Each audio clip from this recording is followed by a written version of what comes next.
the agricultural territory that I was having, of having some sort of like a crop rotation of different crops that come together, and then as we had discussed like last time, that the animals they come out and they graze one area, and then the crops rotate, and then they graze.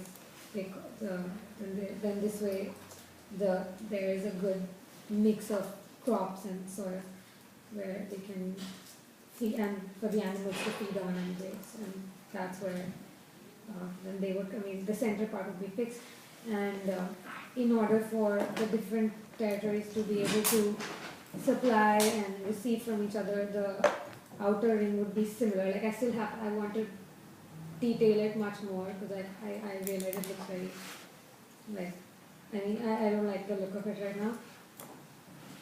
But You don't like the look of what? this outer ring that much. Because but then I started thinking of it in terms of like this, this was the fish farming one, where like the fish are within this, swimming in this net where, and their excreta is what the seaweeds and the mussels here feed upon. And then I started thinking about how you could have like whatever viewing deck or something here, which would like which would kind of hide the gear like mechanism, but it would still be happening. And I even cut like a section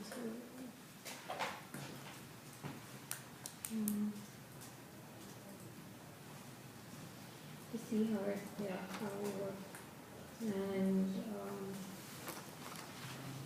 And that's how the filter would work, where the water, I remember we discussed last time that we should try to make the water go from below and then filter upwards, but then for the garbage to stay back, and like here I could have some sort of garbage processing happening, so then it might be better for to filter downwards, and then the sieve becoming smaller and smaller, and then the desalination happening, and then irrigation of the crops. Like the Archimedes screws? Is it? I don't know. Like this is what I planned for, like using the ocean water itself to irrigate the field. Yeah. So ultimately, you know what the Archimedes screw is? Well, I'm sure you've seen it, because that's almost what you're. Okay. It's almost what you're doing. It's like a corkscrew, but it's a very flat corkscrew. As far as looking at it twists, it carries water up. Right? And you know. Okay. And if you had a double, right, it could carry water up and then carry water back down. You know, if you were trying to bring things in to do one thing, but then also get rid of like waste or something. Yeah. I mean, that's what. Stuff it out in the ocean, which you shouldn't do. But anyway. Yeah, that's what my initial idea was. Yeah. Like to have like whatever the ocean water comes in from the top, and then filters like a sieve, it becomes smaller and smaller. Like the garbage stays back, it probably gets processed here, and then like there's some sort of a desalination plant where you can remove the salt, and then you can irrigate the upper levels. And I mean, what I'm trying to do is also to incorporate each of these different, like I would have more different producers. Like this is for the fish farming, that's for agriculture, and I would have the ones which produce wind energy and solar energy, and I'm trying to accommodate like a living inhabitation also into them, so that I don't have like a separate residential area, so that the people, like their lifestyle will relate to whatever wherever they're living. So yeah, that's what I've been trying to do. Can you just quickly just say something more to define more like what happens on the outer ring?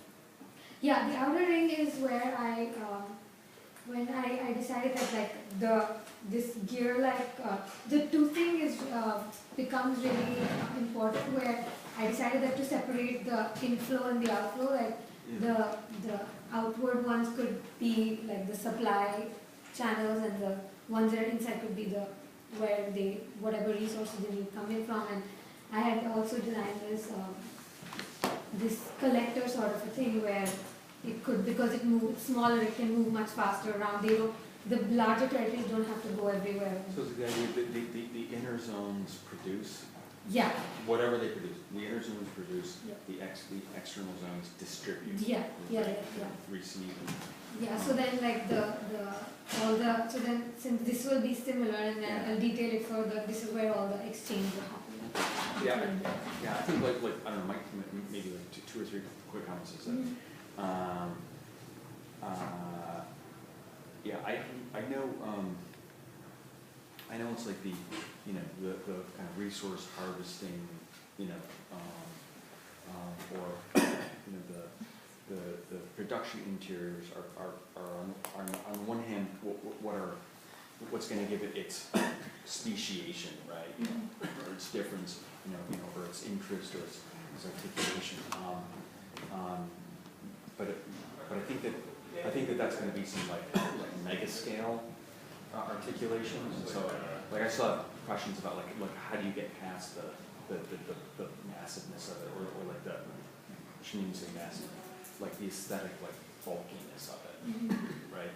Which I know you're thinking that too, because you keep saying like I need the detail, I need the detail. So I think that's one thing, right? Right. How to let the supply, give it its special interest without having it also keep it so bulky, right? Yeah. So how do you make it lighter, like more refined?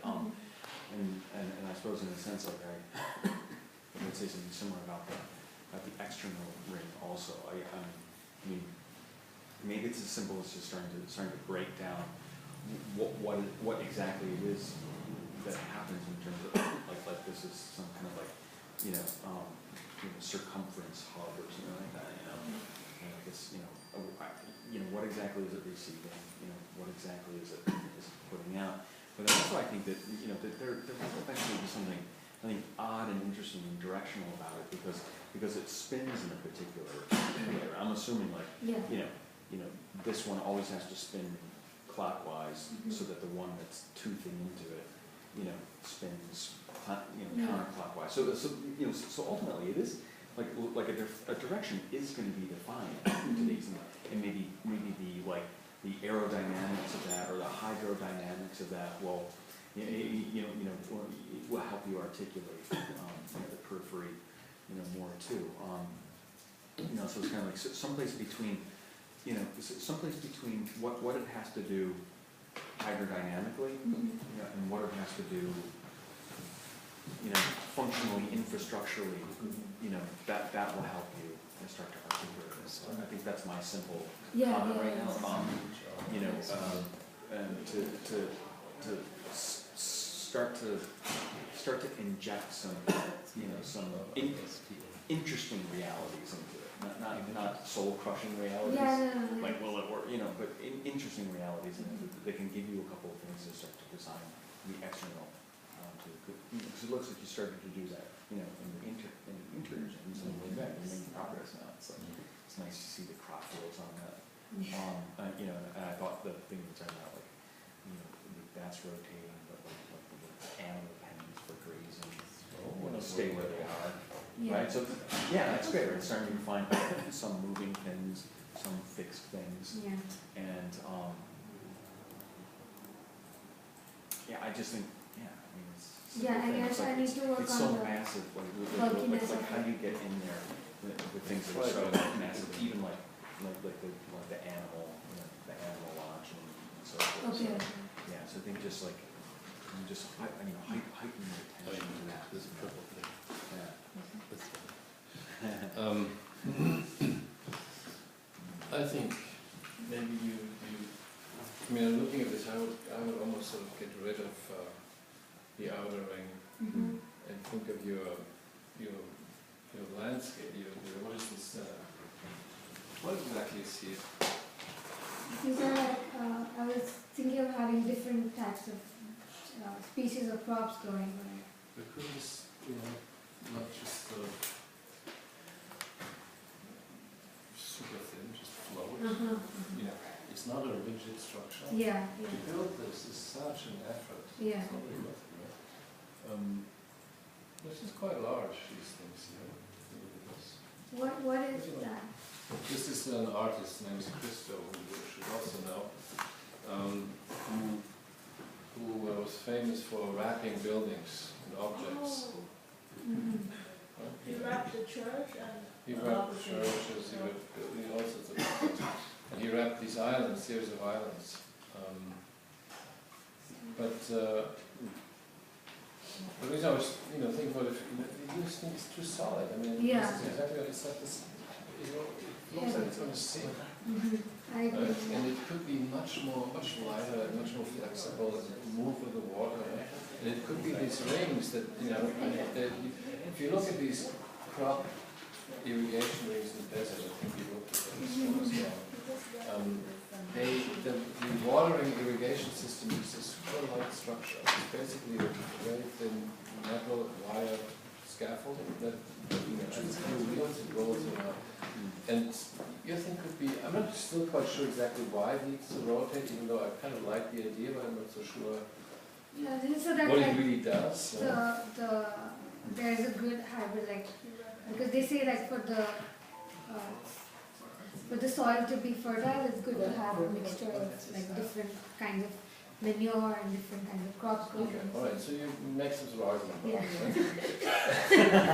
But they actually, you see some of these buildings, the Reichstag in Berlin, this is Berlin up there, right? This wrapped up. But stay on this purple on the islands for a second there. He actually did a project in Central Park, like a curtain, it doesn't matter. There it is, right, the Central Park curtains, he did this a while ago. But you could have these sort of flexible, and they still can rotate if there's kind of the edges, maybe some sort of steel, very lightweight steel structure, or kind of some structure with buoyancy, right? Oh. It floats, and it's kind of smooth, so they can always, even though they move, but they can sort of glide by each other. Design is sort of in a very elegant way. Design is kind of detailed.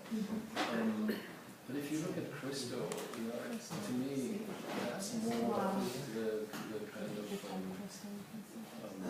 sensibility it should have. Okay. It's really thin and large, could be huge. Right? Could be, Yeah. because if you're out in the ocean, there's nobody else out there, and Yeah. you're talking about lots of people, so you need a lot. I mean, you know this from Diana. You need a lot of cows, right? To feed, a lot of lands to plant, whatever it is, right? It should be lightweight. Yeah, it's really nice. Like a sort of a comprehensive, soft infrastructure. Yeah, and it's flexible. Water moves, the thing moves, it's allowed to move. Even though you may be able to walk on that, but it's kind of, it's constantly in flux. Yeah, I think that's Very nice. That's great. Yeah. I'm totally convinced. Yeah. Yeah. Thank you. Okay. Good. wasn't that a lot like the